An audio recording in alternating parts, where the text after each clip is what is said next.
Lepaskan beban yang tak perlu. Suatu hari, Yudi, mitra bisnis saya di Money Changer menelpon. Bro, sorry nih, kita bisa ketemuan nggak? Katanya dengan suara bergetar. Saya kenal sekali suara orang ketika sedang panik. Saya pun mengiyakan, walaupun itu hari Minggu dan masih suasana libur lebaran. Singkat kata, Yudi hadir di depan saya dan terlihat bingung. Setelah mengatur nafas yang terburu-buru, akhirnya dia memberanikan diri mulai bicara. Begini bos, saya kemarin transaksi dolar di bank sebanyak $100.000.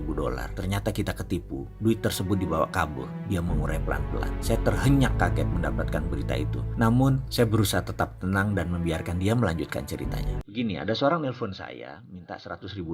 Harga di suasana lebaran kan gak jelas. Jadi saya kasih harga tinggi. Dia mau loh. Ini untung besar buat kita. Lalu saya janjian di bank di daerah Pondok Indah. Kebetulan ada 2 bank asing bersebelahan. Dia bilang rupiahnya ada di bank satunya, yang dolarnya nanti dimasukkan ke bank sebelahnya. Lalu dia meminta uang dolar yang saya bawa untuk dihitung. Setelah dihitung benar 100.000. Dia meminta temannya untuk jalan menemani saya ke bank sebelah untuk mengambil rupiahnya. Entah bagaimana saya memang bodoh. Uang dolarnya sudah saya berikan ke dia. Lalu ketika saya hendak mengambil rupiah, tahu-tahu temannya kabur. Saya berusaha mengejar, tapi saya teringat bahwa dia nggak pegang apa-apa. Yang pegang dolar ya temannya di bank satunya tadi. Kisahnya sambil menenangkan detak jantungnya yang galau. Saya tak banyak berpikir. Yang saya fokuskan hanya bagaimana uang tersebut bisa kembali. Yang saya minta tentunya dia bertanggung jawab. Dia berkata, saya bertanggung jawab. Saya akan cari sana sini. Dan kalau nggak bisa juga ya saya pinjam orang tua saya. Kata-kata tersebut membuat saya tenang. Saya tahu ayahnya memiliki kemampuan untuk angka tersebut. Namun di kepala saya terbersit kemungkinan yang berat terlaksana. Masalah itu bukan uang saya. Dari perputaran uang tersebut ada lebih 60 orang yang mempercayai keuangannya dikelola oleh saya dalam Money Changer tersebut. Jadi saya rasa kehilangan uang tersebut harus saya laporkan. Tapi apakah kira-kira Yudi bisa membayar tanpa perlu saya melaporkan kejadian ini kepada pemilik? Saya optimis, saya bisa selesaikan dengan cepat. Saya yakin Yudi berkomitmen dengan kata-katanya. Tahu nggak apa yang terjadi?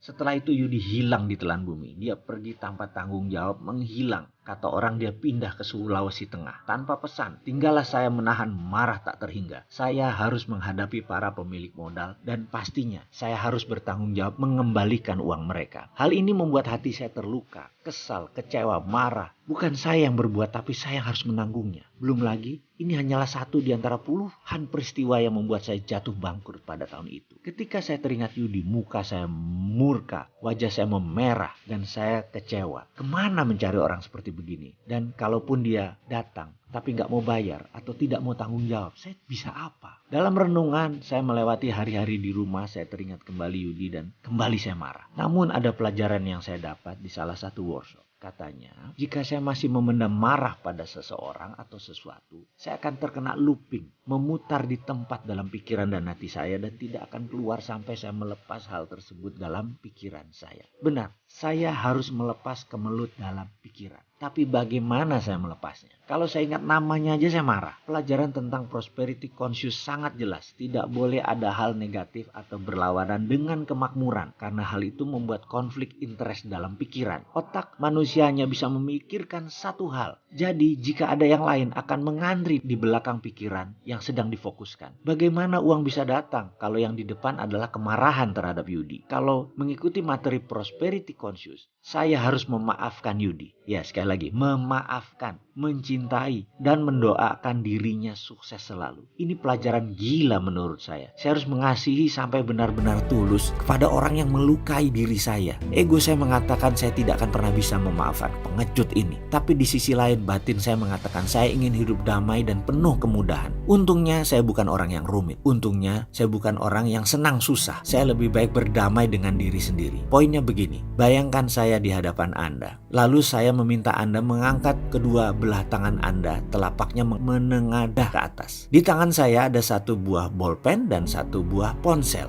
Bolpen saya letakkan di tangan kiri Anda. Ponsel saya letakkan di tangan kanan Anda. Dan kemudian saya akan bertanya kepada Anda sahabat, mana yang lebih berat? Anda pasti mengatakan ponsel di tangan kanan yang lebih berat. Lalu saya angkat ponsel tersebut dan saya letakkan di meja. Bolpen masih di tangan kiri Anda. Lalu saya bertanya sekali lagi lagi kepada Anda sahabat. Bolpen ini ringan kan daripada ponsel? Anda pasti jawab benar. Lalu saya akan bertanya, bagaimana jika bolpen di tangan kiri ini Anda pegang 5 jam ke depan? Apakah bisa? Tentu Anda akan bilang, berat menahan bolpen selama 5 jam di tangan. Pertanyaan saya adalah, yang berat itu bolpennya atau lamanya? Anda pasti menjawab lamanya. Nah, inilah yang saya maksud dengan masalah saya tadi. Jika saya menggenggam terus kemarahan dengan Yudi, maka semakin diulang semakin memberat. Semakin lama saya pegang semakin berat. Saat itu juga saya memutuskan untuk menjalankan apa yang saya pelajari, yaitu forgiving of others. Saya memutuskan untuk mencintai Yudi dengan tulus dan utuh. Saya bawa dalam doa. Setiap saat saya teringat Yudi, saya doakan dia. Saya lupakan semua peristiwa yang telah dia lakukan. Saya lupa berapa lama saya melakukannya. Saya hanya ingat yang ada hanya ketulusan. Saya sudah mengikhlaskan semuanya. Suatu hari ada telepon di ujung jauh. Waktu itu belum ada handphone, masih handphone rumah. Handphone rumah berbunyi. Ternyata Yudi menghubungi saya. Dia meminta saya menyempatkan waktu bertemu ayahnya yang sedang sekarat di rumah sakit di Bilangan Cempaka Putih, Jakarta. Saya mendengar keseriusan suaranya dan saya pun setuju mengunjungi ayahnya yang kala itu di ICU. Saya kenal ayahnya dan saya heran ayahnya minta saya datang. Yudi kemudian menjemput saya dan mengawali dengan basa-basi singkat. Kami pun menuju rumah sakit. Dalam perjalanan, Yudi cerita bahwa ayahnya bertanya apakah Yudi punya masalah. Yudi pun menceritakan peristiwa tertipunya uang money changer waktu itu, yang kemudian dia kabur. Ternyata ayahnya berkata kepada Yudi, kalau kamu tidak melunasi kewajiban tersebut, kamu tidak saya anggap anak. Demikian ayahnya berkata dalam keadaan sakitnya di ICU. Karena itu Yudi memutuskan untuk membawa saya menghadap ayahnya di malam itu. Saya datang di hadapan ayahnya yang hanya bisa dihadiri orang terbatas. Saya berdiri tepat di samping sang ayah. Saya dengar Yudi berkata lirih, Pak, saya janji akan melunasi utang saya kepada Wowi. Ini Wowi sudah hadir di samping Papa. Mohon maafin saya, Pak. Kemudian dia berpaling ke saya. Maafin saya, Wi. Saya janji akan melunasi utang semuanya. Suaranya yang terbata-bata dan perlahan itu ternyata bisa membuat sang ayah terbangun.